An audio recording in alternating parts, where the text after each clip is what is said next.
Well, for many people, it may feel like construction or various projects are in multiple pockets of the city, and a lot of cases they are. Metro Council members shared investments that they are committed to see in areas like Russell, California, South Louisville, and more. Wave News reporter Marissa Burke tells us about the projects that are in the works that highlight bigger safety concerns.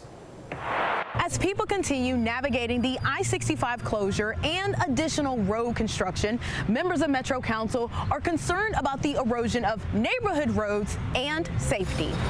Councilwoman Donna Purvis has concerns about 30th and Market, as well as 34th and Broadway in District 5, noting the potential danger of car crashes coming east to west.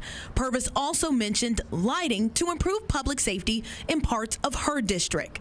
Councilman Ken Herndon talked about the $50,000 in sidewalk repairs needed in District 4, with requests dating back to 2020.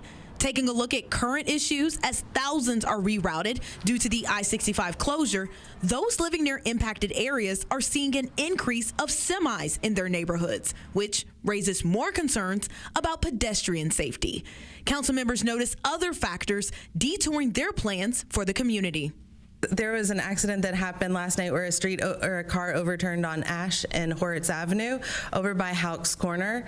This is an intersection that we have been asking for a four-way stop to go in, yet those requests have fallen on deaf ears. But it is also important to point out that since my time started on council in 2023, we've gone through 4 public works directors and we've started a Department of Transportation. And so we're going to continue these conversations, continue these requests, but hoping that people will stay in these roles to actually make change.